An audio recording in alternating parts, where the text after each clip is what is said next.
Survival horror. It's a classic genre that has influenced media for years after it first emerged, with classics like Resident Evil, Silent Hill, or even Dead Space paving the way and scaring its players with amazing horror art direction, making them think through puzzles and handling supplies, and delivering amazing stories that many people love to this day, while showing that these games are very much made with love and passion. And since I quite literally grew up on these games, it gave me an equal passion and love for gaming across the board, helping me see that this is what gaming can and should be.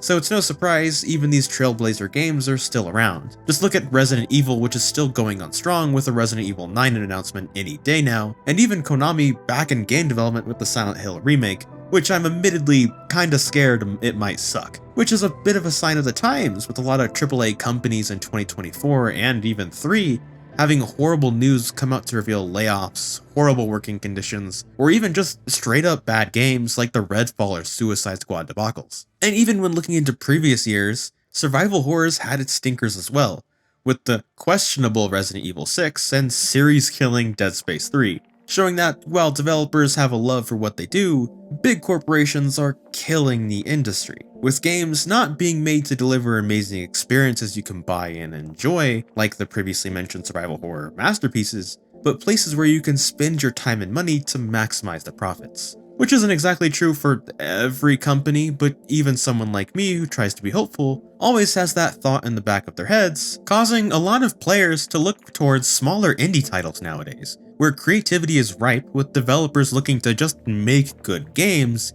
and most importantly, deliver those feelings the games of old gave to you. And a newly released title seeks to bring us back to said days of old with one of the best games in the survival horror genre I have ever played, Crow Country.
Like its predecessors, Crow Country is an isometric PS1 era inspired survival horror game taking place in a location you'll never guess. Crow Country, an eerie and creepy abandoned amusement park where you, Special Agent Mara Forrest, a funny but serious protagonist who looks a lot like Susie Spearhunter, who I just noticed as I'm recording this actually released a video on this game, are sent to investigate the whereabouts of the missing park owner, Edward Crow, while the park itself gets more and more infested with grotesque creatures over time. If you love survival horror as much as me, who owns every Resident Evil game, this will be a very familiar premise that works exceptionally well in its favor, which leaves us with having to start with the obvious. The absolutely perfect visual and audio design.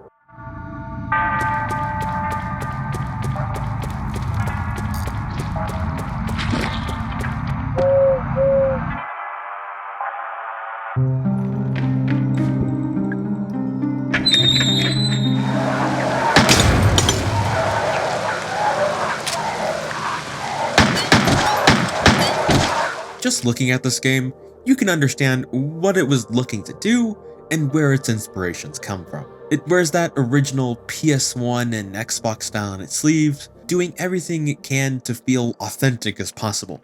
Hell, just look at these menus and you might get a hint of nostalgia.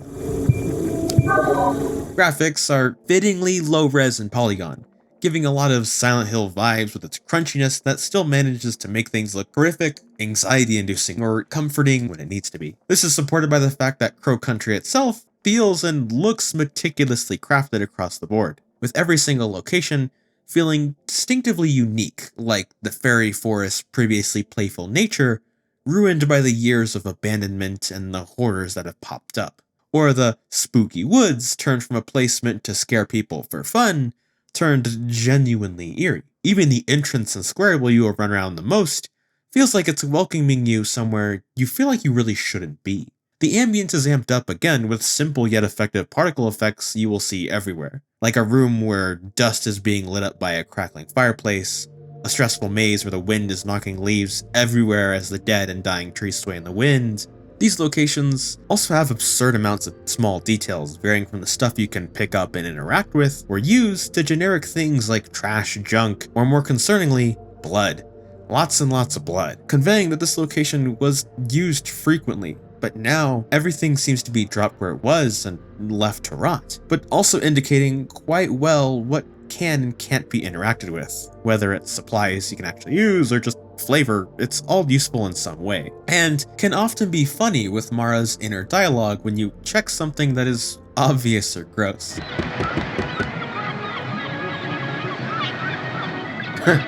Me too, Mara. And noting something I didn't realize till after reviewing the footage of this game, these small details make every single environment so full of detail. There's almost never a boring spot on your screen. There's always something to look at whether you realize it or not.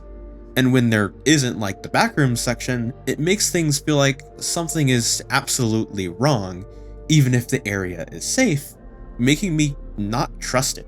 Every bit of this is all experienced with that previously mentioned isometric gameplay and camera angles. Angles you can in fact move. I won't lie, this is genuinely a big reason I bought this game, for the simple fact, I don't think I've seen this done with tank controls before. When moving around the world, this turns your expectations of a kinda 2D experience with curated camera angles like most tank control games are, into a very 3D one, allowing you to marvel at all of the little details in Crow Country from different viewpoints, which often lead to me just admiring the details of the park, like the flickering lights in the haunted mansion, the mushrooms swaying in the wind in the fairy forest, or the shadows of fish swimming above you in the ocean kingdom. And something one of my viewers pointed out to me was when just walking around, not playing with the camera too much, it actually manages to give off the feel of the original Resident Evil and its remake, with its JPEG walls. But as mentioned before, you can just move the camera a little or get close to see all of that detail is actually 3D and individually modeled, making every corner feel like it was made with love and attention. Just like Crow Country's audio design that's reminiscent of its inspirations. The world has two parts to its audio, both of which are done extremely well: the ambient OST and the environmental sounds. Starting with the game's environmental sounds, they are just amazing.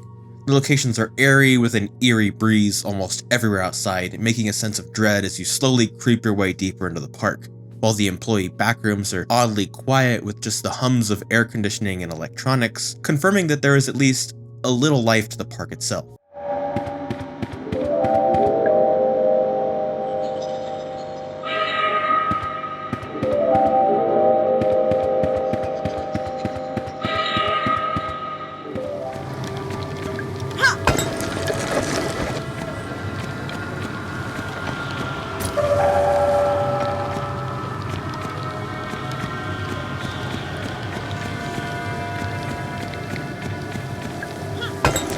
There are also, of course, the great sound effects of flowing or dripping water, crows in the distance picking off the remains of what can be assumed enemies, park facilities still somewhat functioning like the oceany effects of the Ocean Kingdom, the crackling fireplaces and save rooms that let you know that, at least for right now and in this moment, you're gonna be okay.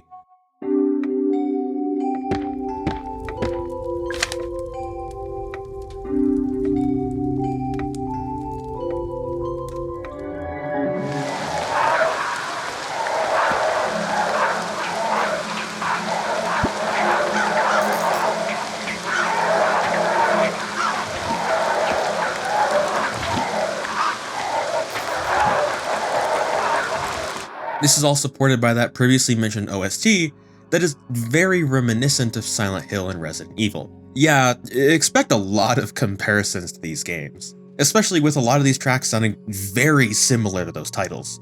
From an awful carnival sound that gives me Pierre LeFou PTSD, a comforting save room theme, or the haunted area's fake spooky theme actually becoming kinda spooky for the wrong reasons, this game kinda has it all. And truth be told, I can't really describe how it made me feel that well, so just listen to these yourself.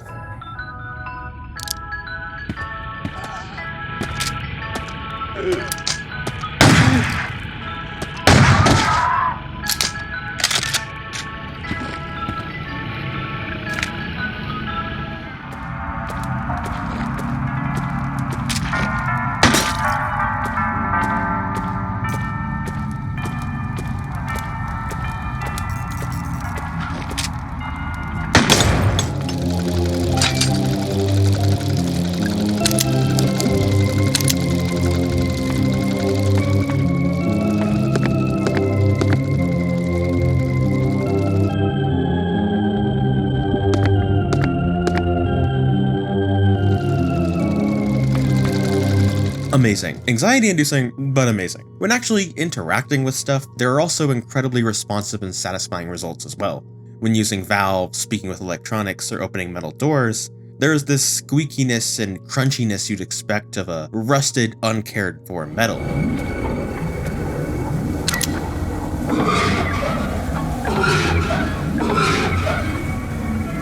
And when opening doors, it's weirdly ominous, similar to the original Resident Evil.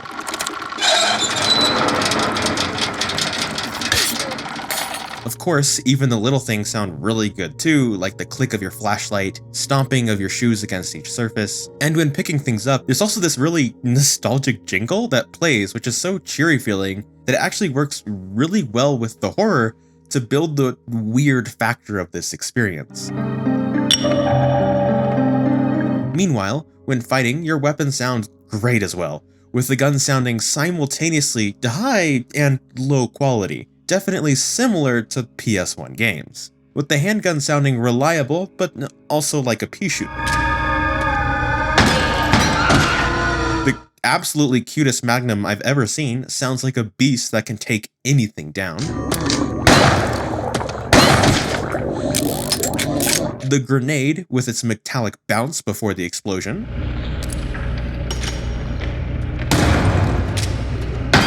Or the shotgun ready to blast anything close away. It feels like you have power in your hands without making the sound too quiet or too loud. It's just right, unlike the BioShock shotgun for instance, or SMG, which I still think to this day is absurdly way too loud and has to be tuned wrong. Meanwhile, the enemies you'll use this on is where things get weird. First of all, you have the typical zombie sounds, but also the sludgy sounds of liquidy flesh being dragged around the floor, or the crackling of way too long bones.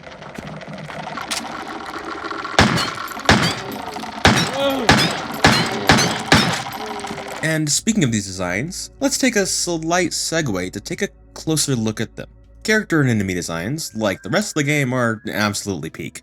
Named NPCs you can interact with are exaggerated and simple due to the low polygon nature, but uniquely distinct, with some characters like Mara actually being quite cute with her dress and actually surprisingly short stature.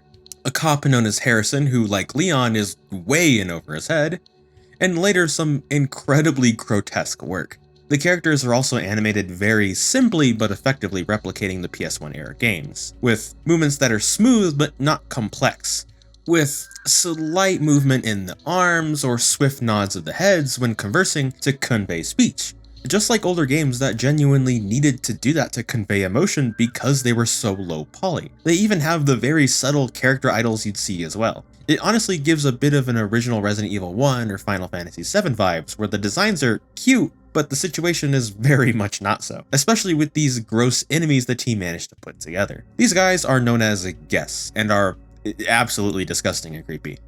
I will admit, they do behave mostly the same, with movement being a little different or gimmicky, but it's their appearance where they really shine. The designs and models are all distinctively unique, and start as a standard unit with the standard zombie type called the Gess. They're all actually called Gess, this one is just the standard enemy type. They shamble and make disgusting noises, but these enemies start to degrade and become more corrupted.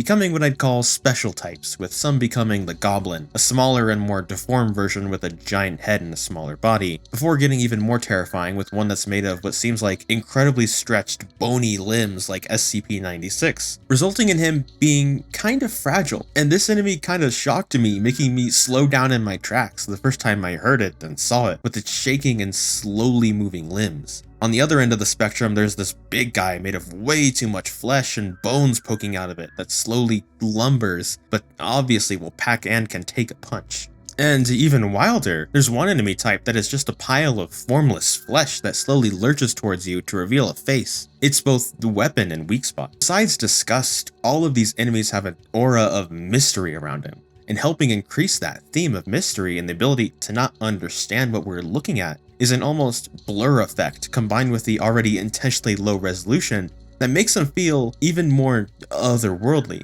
If I was to compare this to anything, it would actually be how all of Signalis' enemies are easy to identify in terms of their form, but when it comes to actually identifying what exactly became of them, it's pretty much impossible and increasingly disturbing the more you look and think about it. So let's talk about what we can do about them and the general amazing gameplay that is not only combat focused, but also heavily focused on some really good puzzles and level design. First and foremost, you have to play this with a controller, since it doesn't really work that well without one.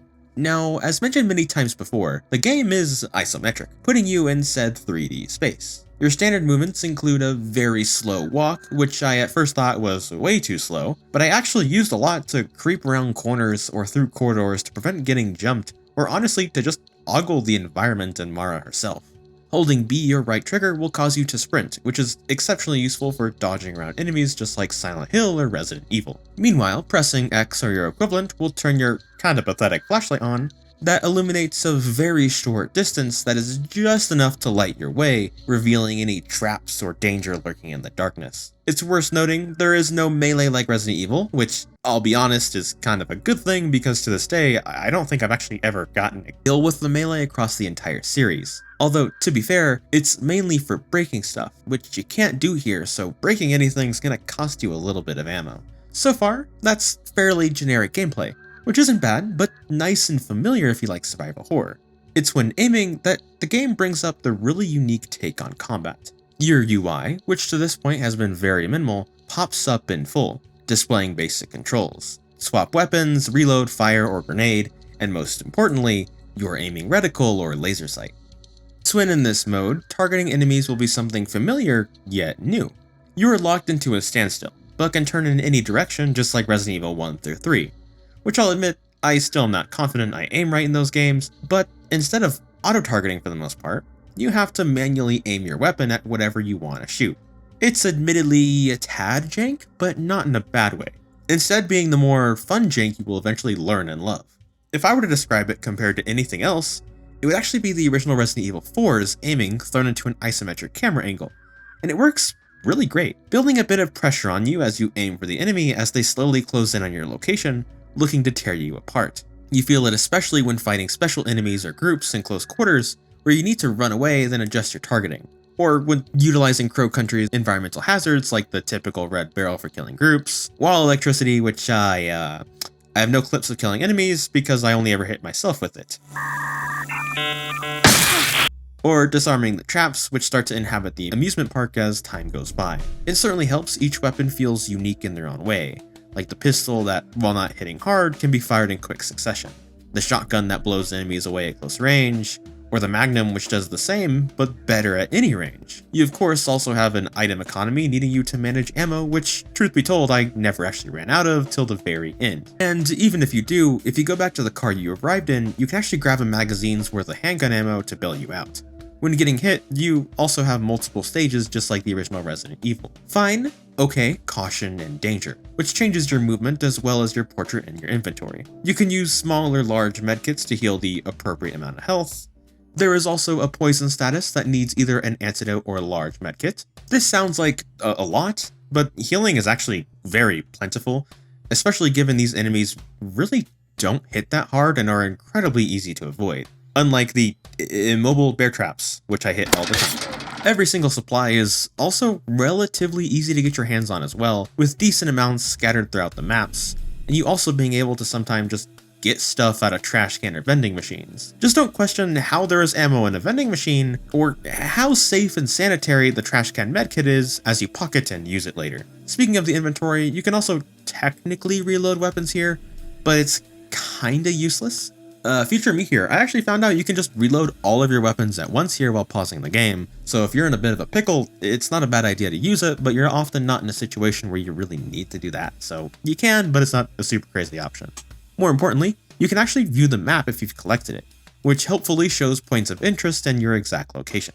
This is all positive, but I do actually have one huge gripe with this game's combat. It's good. It's really good, but just a bit too easy for a survival horror game. Enemies don't take too much to take down, and ammo is plentiful, making the environment, which should be incredibly stressful and anxiety-inducing like a horror game should be, while the combat ironically kind of works against it as it's kinda comfy and not too difficult, maintaining a gross factor but slightly removing its survival feel.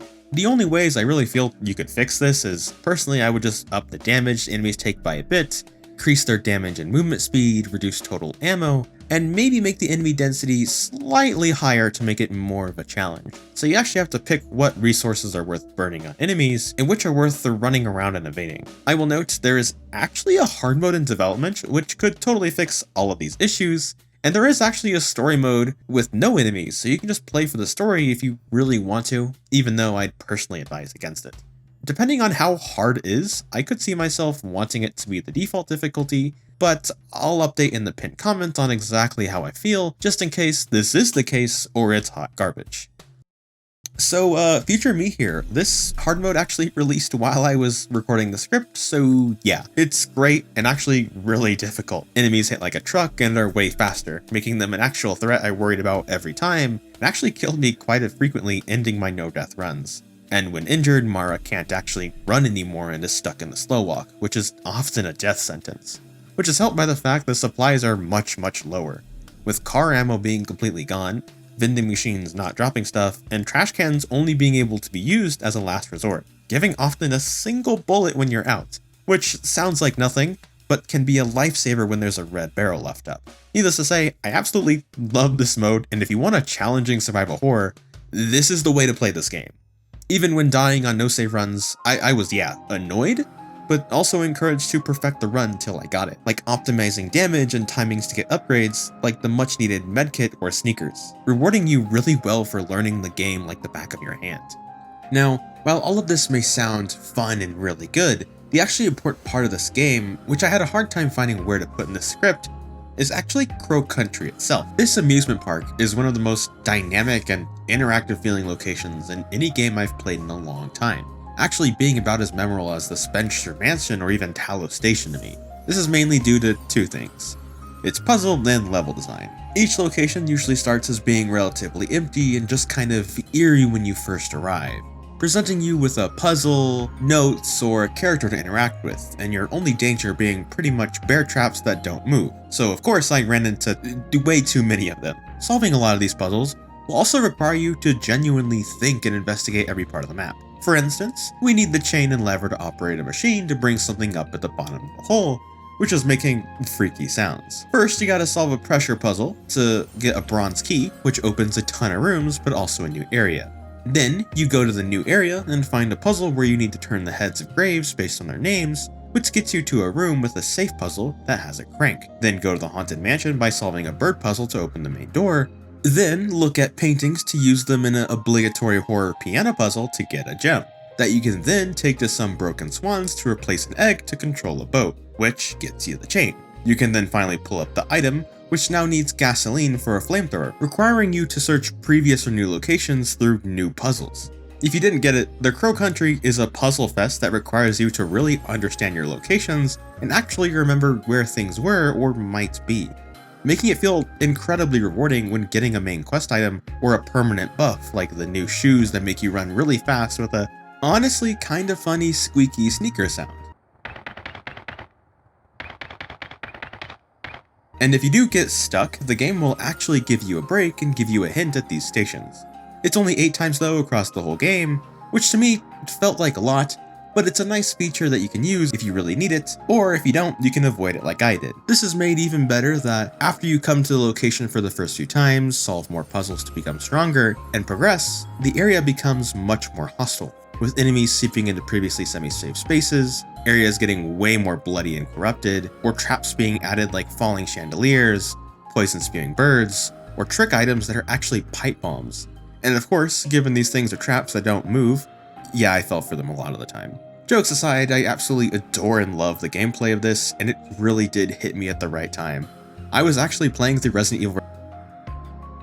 After our simple but effective intro, our investigation on the whereabouts of Edward Crow, the owner of Crow Country, begins.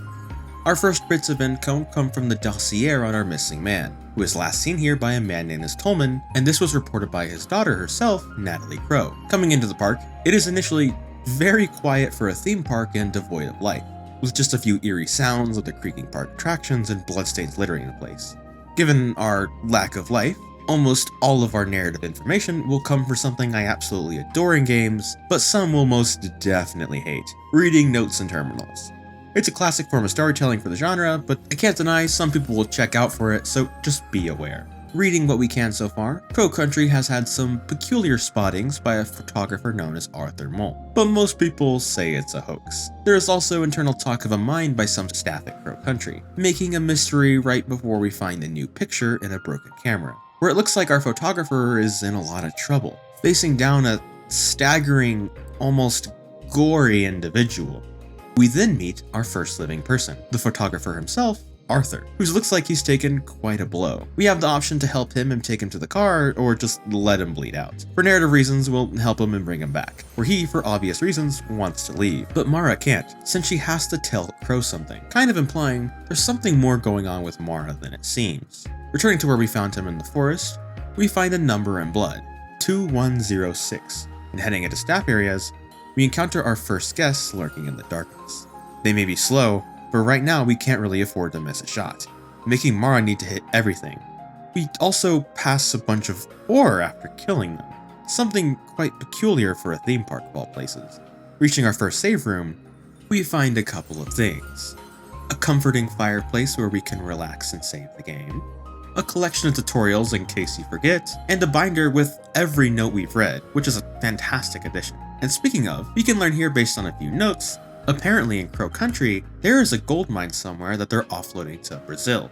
The ore in their previous haul was likely going there, but also that a man who was far too deformed showed up in some incredibly secure pool. And if you paid attention when going in, Mara seems to have a stalker. I actually missed this the first time I played myself. Now that we have the basics down and a somewhat of a foothold in Crow Country, we're essentially let loose and have a few puzzles we can find in this area. A pond with some ducks, which is missing a head. The ferry, which we can use a code and a saying we found in the save room that takes us to a short air pressure puzzle. Which does bring me to the side note of, I actually like how no matter what you read, everything's important. And not even from just a lore perspective. Every single piece of text, especially when actually read, is a hint, like in this room, where one tells you how to work the pressure, and the other a hint to look for the reflection to shoot and get the bronze key. Sure, it's pretty obvious, but it's nice flair and detail for people who might not game as much or really have got it to this point. After getting the key, we can actually use it immediately when back into the forest and using it in the hut. That leads us to the previously mentioned chain puzzle, which for now we can't quite do yet. So we head back to the square and run into Mr. Bones, who is slow but has a lot of reach, meaning you should generally try avoiding him. In the square, we can now unlock 2 new areas with this key. A train room, which is a save room. You can't do much here since we need a data disk to use the computers, but we can learn that despite these guests initially appearing, Crow decided to actually keep the show going, deciding to contain the guests in the lab, a totally normal part of a theme park, which the staff were very much not a fan of. We can also find on the shack in the center that it can open to reveal an animatronic crow with a few controls that don't do much since it needs power.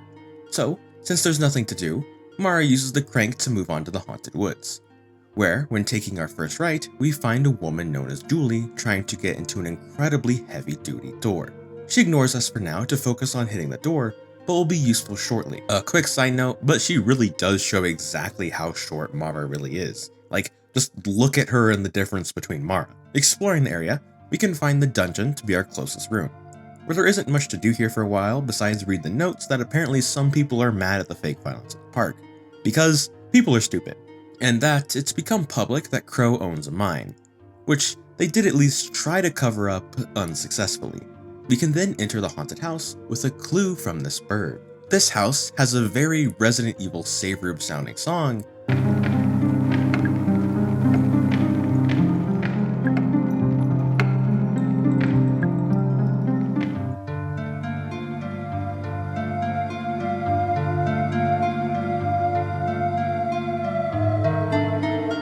and a ringing phone that, when picked up, has an interesting call. Hello, you came back. Who is this? I'll admit, I'm glad to see you're up and about. Oh, the tenacity of you. So, not at all foreboding. But what did our caller mean by came back? It's something we'll have to discover by going one of two ways. Use the Resident Evil reminiscent piano puzzle to find a couple secrets in here and unlock the backroom section, or go back to see what's hiding in a staircase across the haunted area. For narrative's sake, we'll go for the staircase, where we get a shotgun put into our faces. The key to this puzzle here is recognizing the graves' names and pointing the heads in the correct directions. Which, upon solving, don't get your hopes up since that shotgun is actually fake. Which, you know, it's kind of obvious. Why would they point a real shotgun at people? Oh, and also there's this guy. Our first proper boss, who we can either avoid, kill, or avoid and kill later like I did, because like a real man, I ran away from my problems and listened to David Bowie like Leon Kennedy. Whatever Mara decides to do here, we manage to reach the back rooms Julie's been trying to get into. Before letting her in, we can find info that a man named Marv has been handling the ore, which is being processed in a room in the back with a weird amount of green tubes that have actually been seen all over the park. Some fine art, a safe, a lift, and some staff notes. So, we let Julie in, who disrespects us so hard it actually made me recoil. I didn't ask for your life story. Okay, this bitch. She then asks us to help put something up. A sign for Edward Crow filled with evidence, calling him out for something that happened at Crow Country when he was still in charge and running the show. A young girl known as Elaine got hurt here 2 years ago by stumbling into the back and getting attacked by a man in a cage. She then contracted something by the man that to this day can't be cured by any doctors or medicine. We also learned that Julie is her lawyer. And yeah, this is some pretty damning evidence, especially since the other room back there is a holding cell that has been recently heavily sanitized. This is where the guest was held, much to the fear of the entire staff of Crow Country, as said by Tolman. His fears are realized when Elaine somehow sneaks back here and gets attacked by that man, causing the park to close. It's obvious why Julie is here now, but for us, we gotta keep moving. As mentioned before, the safe gives us the crank, with the password being located on one of the graves from the last room, giving us the key, which is actually a crank, to the last area of the park, which we will go to before adventuring into the back rooms. The Ocean Kingdom is the oceany section of the park, with some of the fakest looking fish I've ever seen. It's mostly barred off for now, with only 2 sections we can actually go to. Firstly, we have the submarine, which is our save room and safe space for the area. Here we have a shooting gallery puzzle where we gotta add up to 21 to unlock a real shotgun. I don't know why a park felt the need to include a real shotgun here, but it works for us. Especially since when climbing back out of the submarine, the large enemy type spawns, allowing us to test our new weaponry. The last section we can access now is the arcade, and where we meet another NPC, the guy from the earlier notes known as Marv.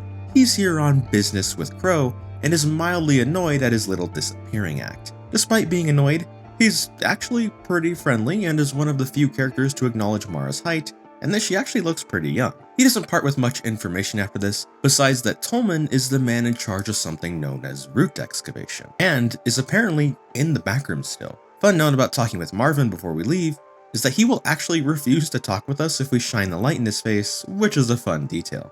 Going into the employee backrooms, they have a totally not suspicious cage and a way to almost every location in the park. One actually has the secret way to the lounge where we were spied on earlier, a locked room where Tolman allegedly is, and a path to the Ocean Kingdom's restaurant. Before any of that, we have another phone call to take. Hello? The first guest emerged from the pond 2 years ago. I've been thinking, it must have been on purpose. The timing, I mean, 2 years ago? 1988. It must have been some sort of intersection, a critical pivoting point, if you will. Late enough that we've developed the necessary infrastructure. Early enough that early enough so as to not be too late, I suppose. Right now, it sounds like this guy is talking crazy, which to be fair, it sounds like it a lot, making Mara and me need to find out more, which the next room immediately gives more of with the restaurant's phone call. Hello. The worst part is, I never really wanted the golds. I didn't really care. It was my father who wanted it.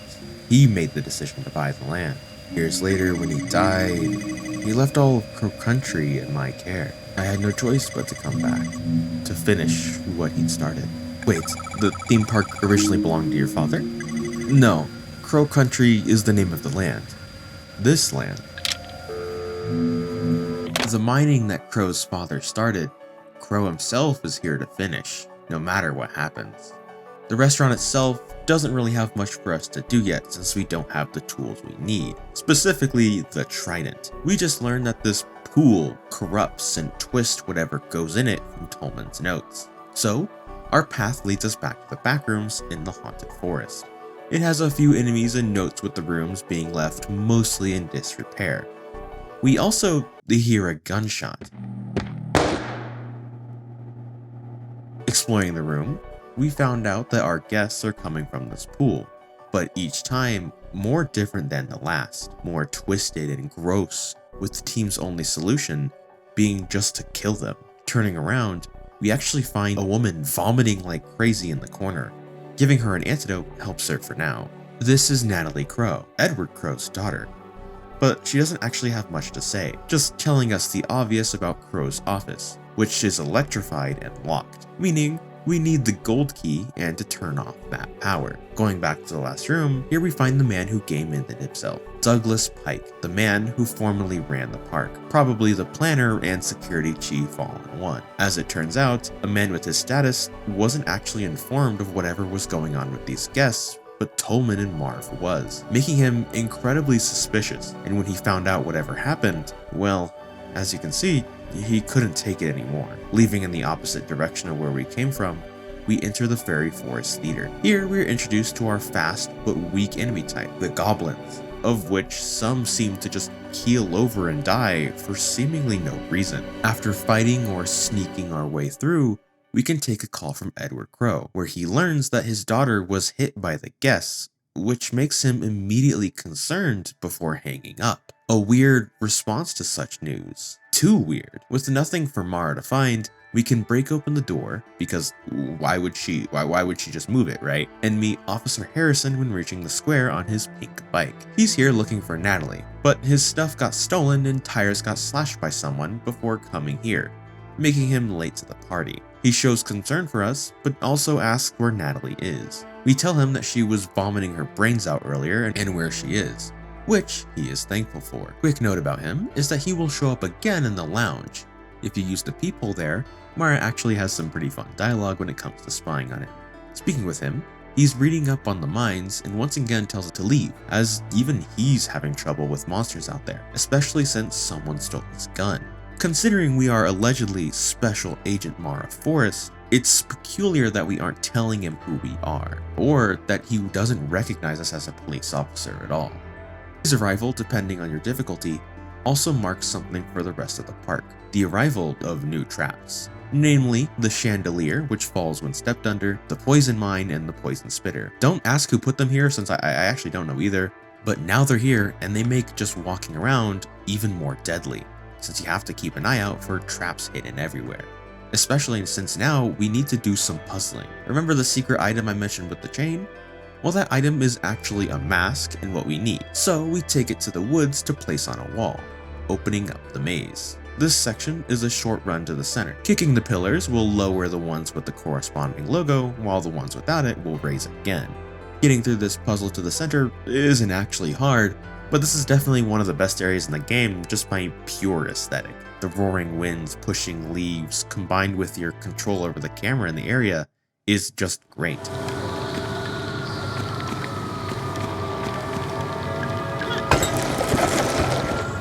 Reaching the center, we reach way too deep into the sketchy ass liquid, to pull out the trident we need for the restaurant puzzle. But leaving isn't exactly easy, with the area becoming incredibly repressive and almost angry that we pulled the trident out. With every pillar lowering, the screen turning red, and enemies enclosing on our position from every direction. Escaping can be a challenge on harder difficulties, but it definitely leaves a great impact. We can now take said trident back to the restaurant where we line up the serpents to get this chest open, which contains the silver key. This key actually unlocks a ton in the game and is related to a lot of puzzles that aren't necessary for the story. So I'll just leave you with the knowledge that the shop contains the Magnum somewhere, and that you can turn on the arcade for some genuinely fun arcade games that are key to getting the data disk for even more puzzles. Most importantly, you can grab the flamethrower from the train room earlier. I won't say how once again because you really should experience it yourself. Getting back to the story, we can use the silver key to open the security room in the back rooms, where we find Tolman, who compliments our dyed hair and tries to convince us to just leave, only really parting with the fact that the guests are something we really don't want to understand. He then tells us that we can turn the power off here, but we'll have to figure it out ourselves. Looking around, we can find a note by the man himself where he says the guests can't be saved and are becoming more incoherent, outside of the code 2106 that they've been leaving around, painting a bit of a picture of these guests. They came from the pool, they can't be helped, can kind of write, and the original was mistaken for a normal man. Were these people at some point? The zombie type certainly implies as much, as well as the notes we found, but we'll have to dig a bit deeper to confirm this. We solve his keyboard puzzle to turn on the elevators, which he tries to get us to admit we love doing, before warning us to just go home once again as we leave. A very realized concern, as when leaving, Mara runs into the monster that came out of the totally not suspicious cage. This guy's quick, but tires just as fast, meaning you can kinda war thunder it and just run circles around him shooting. A fun but not too challenging boss as long as you got the ammo. Making our way to the closest elevator, we make our descent.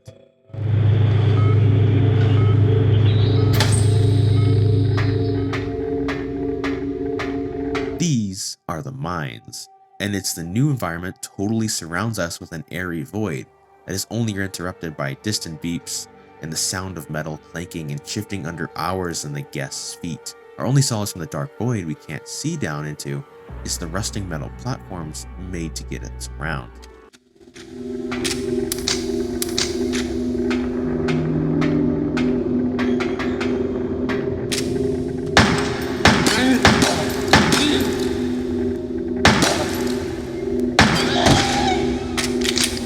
The feeling this gave me was actually the same as in Signalis when reaching Nowhere, with a very real sense of dread and otherworldliness surrounding us. Down here, we encounter several locked root sites and minecarts leading us to other parts of the mine that have lifts to all sides of the park. The mine must have been one hell of an operation to be hidden yet this big for so long. It's only when reaching a staff room that we can turn off the security measures and allow us into root access. But before Mara can leave, she is ambushed by the third boss of the game as the door locks behind us. A creature with a giant head and arms, but no discernible body. It's slow and goes down fairly easy and drops us the code to leave the room. Entering our first route, we can see these things aren't quite what you'd expect from mining. Well, yes, they have actual gold ore here. These green tubes we've been seeing around are the actual roots. Cutting one open reveals a solid cylinder of gold encased in it. This is obviously not natural, but why and how would such a thing even come to be? We get a hint in another room, where we see a diagram of the roots coming out of what seems to be the pool. They've been talking about this whole time and being so long that they actually breached the surface. They were growing, but why? Moving along to another route, we find the calibration route, which has a power source with a wire hanging off of it. We shoot it to shut off the power up top. There's also a note from Marv here, who seems increasingly desperate to contact Edward Crow. We find him and Tolman in the next route, who seems to be in conversation before interruption. Conversing with them, we learn from Tolman, Marv is actually on the run from Brazilian police due to the gold scheme they were plotting. His assets have been seized until he goes to court, and he came here to hide, but also to bring Crow down with him too if he did get caught. meaning that everything horrific that has happened here has been because of the money. But what exactly happened to make creatures like the guests? To find out, we have to explore here further with another route, where we can find Officer Harrison struggling to turn off a gas vent. Don't ask how we got the bike here down the way, because it doesn't make sense to me given how small these lifts are. He ran down here to try and hide and turn it off, but can't quite figure it or what is going on out. He tries to get us to tell him and help us if possible. We refuse the first, but with our data disk we can at least help with the pipe and turn it off, leaving us now to go find out what's changed on the surface. But before we go, we can find two clues. One is to shoot the fairy in the theater, and the other is the big animatronic actually needs a battery. On the surface, it has started to rain down heavily while we were down there, and fake items are spawning as well that explode if you pick them up. They're pretty obvious, but can be useful against enemies.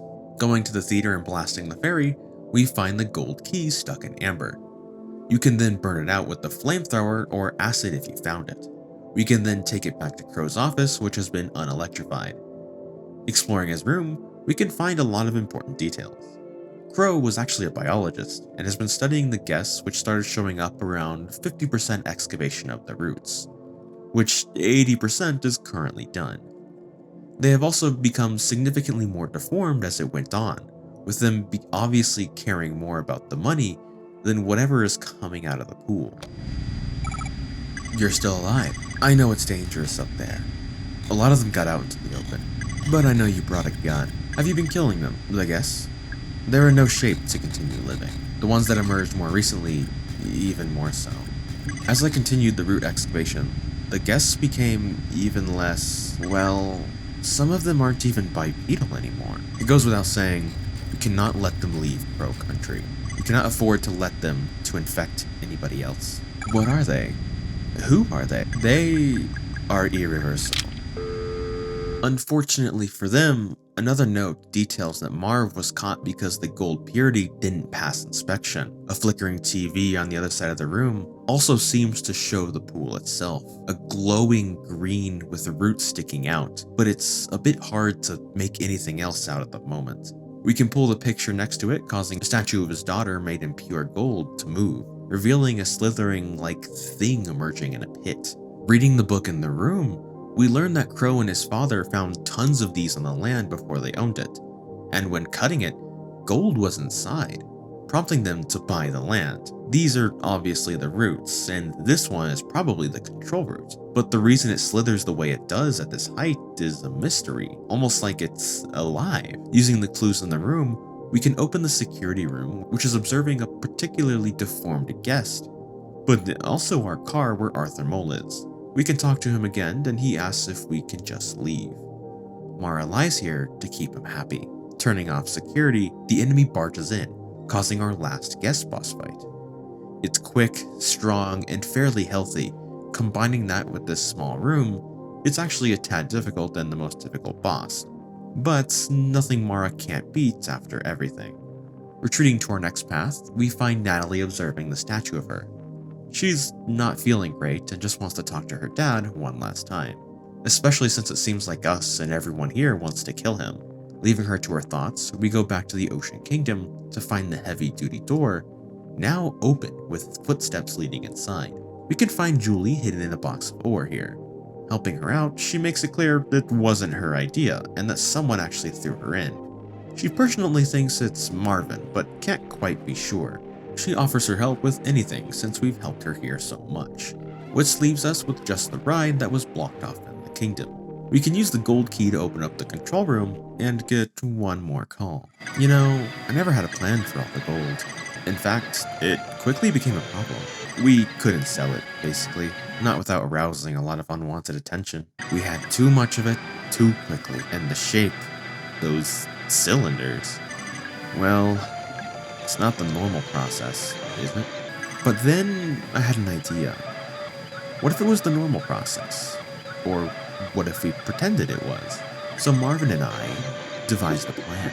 We just needed a site, a disused gold mine. Marv found one in South America, in Brazil. And you know what? It worked, for a while, at least. The mine was using the ore that was getting produced in previous rooms, although it was less produced and more fabricated than put into the mine itself in Brazil.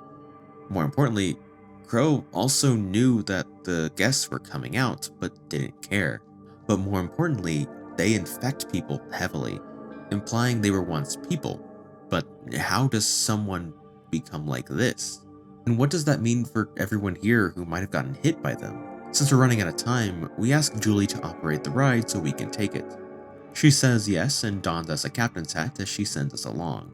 But it just stops early for no reason. While in this room, we can grab the battery from the mermaid and find that Julie's in fact missing. And there's a lot of blood leading toward the vent. Hopefully she wasn't dead spaced. We can then charge the battery in this mine and take it back up to the Crow. But getting to the surface, we see that it's now stopped raining and is the dead of night, with many of the guests just dying for no reason at all. When getting the Crow working, we actually get shot at during the process from the entrance. But when attempting to follow our mysterious shooter, they're gone. And they actually switch sides. Not finding them on our return, we go down the ladder hidden in the shack to find a ton of guests held up together trying to breach a room. But at this point, such a group is no match for Mara and they're cleared out. When reaching the next room, we find Harrison, or more accurately, his corpse, which wasn't destroyed with the guest's variety of attacks. Instead, looking like he was shot, which Mara is deeply sorry for after she reveals the truth.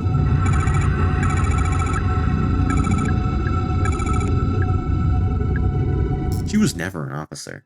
The ID, badge, gun, and case file were all stolen from Harrison to give her a bit of authority here, but intentionally or not, it got him killed.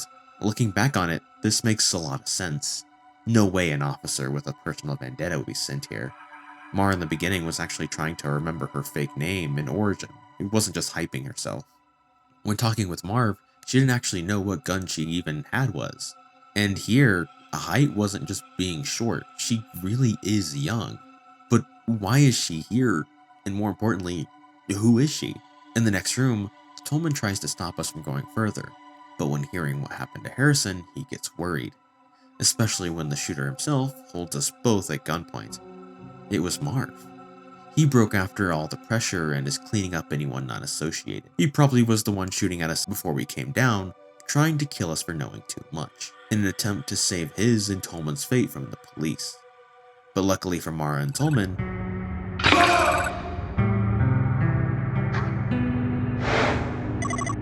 yeah, this made me burst out laughing.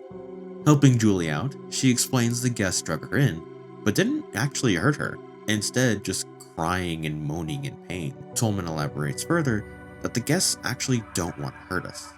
They want to communicate, but don't know how in their new bodies. With that bombshell, we introduce them to each other before requesting them to go and help the two we saved while we go ahead and finish what we came here for. Leading us down to the end is one long and dark ladder, reminding me a bit of Snake Eater, but instead of going up, it feels like we're going somewhere no one should ever be, as the cam slowly pans out and a red light starts to encompass us.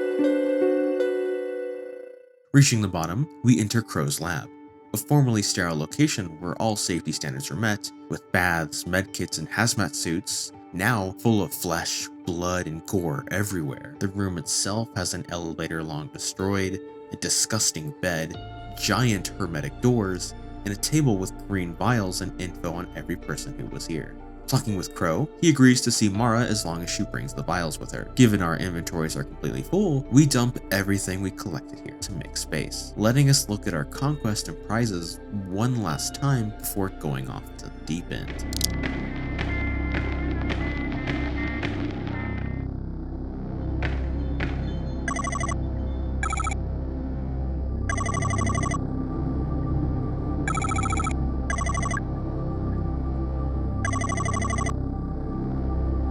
Meeting Crow in front of the pool, he's a mess, with blisters and blood littering his half-naked body as he listens to music and drinks some wine. He's cordial to us and asks how Elaine is doing since she became infected. Not Mara, Elaine. Mara was the original victim all those years ago that caused the park to get shut down when she was a kid. And she still is, being only 17 now. The infection is unfortunately killing her despite the years of medical help funded by him, who is also infected just like everyone else here at Crow Country. He reveals the first guests who came, they genuinely tried to help, but it was fruitless. And just being near the guests have made the infection worse, which will likely happen to us after tonight. A quick note about this twist that I think is good. Julie is Elaine's lawyer, so how exactly did she not recognize her is beyond me. But back on it. Crow locked himself here and started working with their flesh to make a cure, which eventually he succeeded in, and he made just enough for everyone but him, since he feels like he really doesn't deserve it. Especially since those roots he's been pulling out of the pool are actually antennas. And said pool is a portal where real people have been trying to come through to get some help. But his excavation caused those people to deform more and more as the pool gets disrupted. He kept going even after the first guest who could speak to him told him what was happening and that he was the cause. After elaborating, he gives us a note we can read. It's the message from the first guest. They're from the future, 2106 specifically. The number we kept seeing the guests write. The portal was built to escape the future and get help since a disease had ravaged the world, wiping out humanity to unknown degrees. But Crow's dismantlement of the portal caused them, and very likely the disease, to mutate beyond recognition, meaning the people who just came here for help were put through greater horrors than they ever imagined, just because Crow wanted to make some cash on the side. He did end up curing this and is trying to atone to the people he can, but it's far too late for the people of 2106 who keep trying to enter the portal. Now it's his turn. He wants to enter the portal despite knowing what will likely happen, but makes us a promise to kill him if he does come back wrong.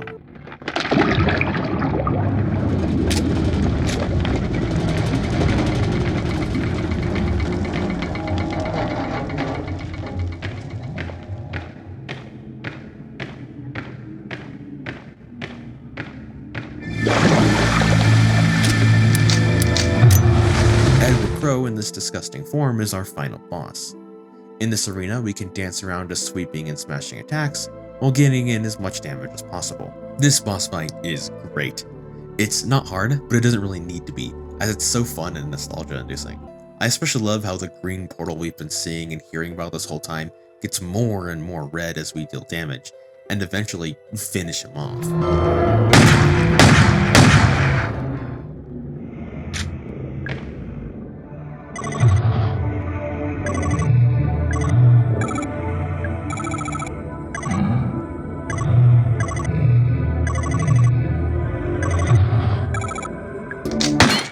Elaine and the remaining survivors take their cures and see the sun finally rise on the outskirts of Crow Country, giving us a really good finale to this game.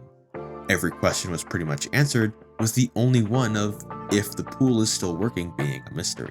But for our crew and me, this is enough to make one content and kinda traumatizing experience. And that is Crow Country, one of the best survival horrors I've ever played. After beating the game, you do have some fun unlocks like every game in the genre based on your rating, like an actual melee weapon allowing you to go Gordon Freeman, a crow grenade launcher, costumes, and a bunch of glass crows you can hunt down in one run to unlock something special, but I won't spoil everything because they were just so fun to try and get myself. Bringing me back to what I really wanted to say about this game, the story was predictable, but great. The gameplay was a blast, and the environment really sucked you in.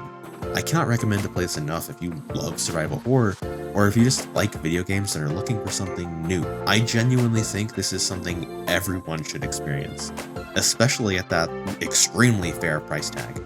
Hell, I had so much playing through this. I played through this game several times, which yeah, did delay this a bit, which I'm sorry for. Which brings me to the you-know-whats. Thank you for watching. I really had fun with this and hope you love this too. So like, subscribe, and all that jazz, and I'll see you all next time, where I think we're gonna finally check out Death Stranding.